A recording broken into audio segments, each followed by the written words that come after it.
Oh, hello. Welcome to another Today's Decay, where we celebrate births and beginnings of everything important since the dawn of time. Today is December 11th. 11th, yeah. Um, and on this day in 1874, Paul Wegener was born. That's with a W, because he's German, where W's are V's and V's are W's. He got his start. The pre-World War I German film world is pretty cool. It's a couple of proactive people. There was no industry. There was arguably barely an industry in America, much less or in other parts of Europe at this point. But like 1910, these were just a handful of people who were deciding we're going to try this on our own. I don't know where they got the funds, but everything was like independent movies, a la like like what you would have had, I guess, in like the 80s and 90s and the more recent world. We're just this like one guy in a vision, and so he's going to be the director, the star, the editor, the projectionist, you name it. They're going to do the poster artwork themselves. The Berlin Film Museum's got a whole bunch of content on like this early era. But when I say a whole bunch, I mean it's like a tiny corner, a couple displays, but it's more than anywhere else, and that's really cool. And Paul Wegener features very prominently in this very early world.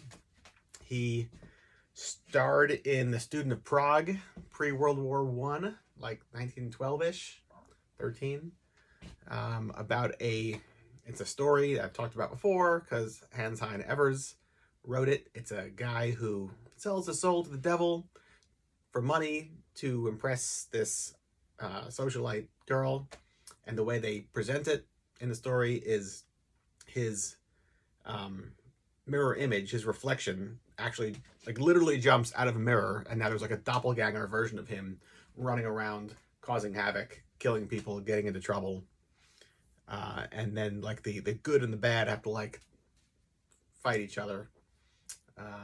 It's a really good story. And he also, I guess his big thing would be the Golem, which kind of anticipates Frankenstein to a degree, but it's Kabbalah story about Rabbi Levi in Prague who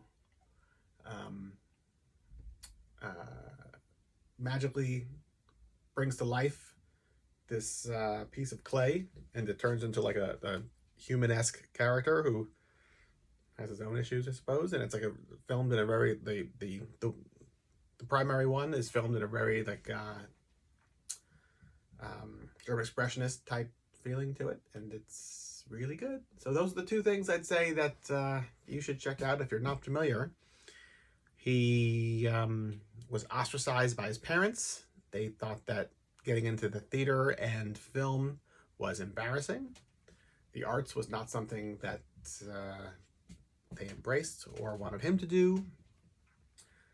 But this was his passion in his world, and he did it anyway. And what's, I guess, interesting is most of what he made is lost. There's a couple of books out there that show him in these like really grand like settings and like really intense makeup, and almost all of it are lost to time, other than a handful of stills. The one book I have on him, which is like filled with great photos, is all in German. I couldn't find like an English translated version, so I don't even know what they're saying. They just had the pictures to go by. That's it. How frustrating. Yeah. Paul Wegener.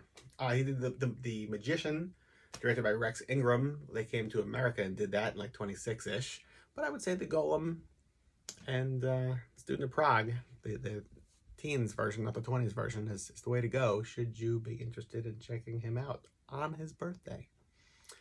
Also, today, 1922, none other than Mila Nurmi was born. Star of stage and screen, devourer of human beings. Right here, my Vampiro wall.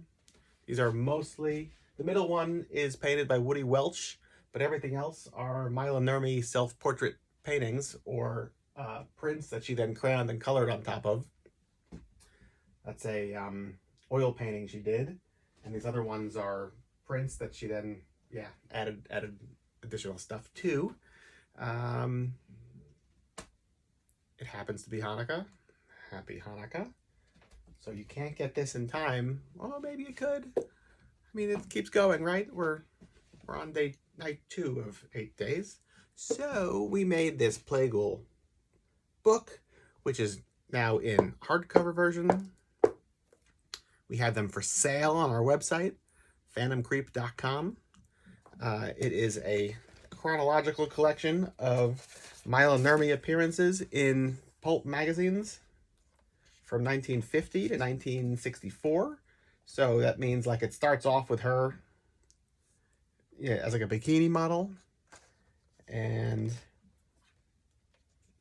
getting into some more artistic endeavors, and then eventually you see Vampira emerge, and is filled with interviews of her at the time. So you watch like as her story, her life evolves. So you get a otherwise never collected autobiography of her from 1950 to 1964, along with the Phantom Creeps, my spook show horror host troupe I'm involved with. We go on a series of adventures here in comic book form. You can't leave the house today, but you can explore far-off universes with Phantom Creep Theater here in this book. Oh, that's only a segment of it. The majority is Vampira, you see here. Yeah. So yeah, it's on our website, phantomcreep.com. And order now, and we'll get it out to you very soon. Maybe even by Christmas. Perhaps even by Hanukkah. Who knows? And if you don't find one of these under your tree and or bush, maybe your significant other, if there is one, will be in the doghouse, right? And you could say you ain't nothing but a hound dog. Much like Big Mama Thornton, who was born today in 1926. So yeah, there you go. Buy the book. Operators will be standing by. We have a very special sale on them today. We are selling them today for you. That's it. Okay. Until tomorrow. Goodbye.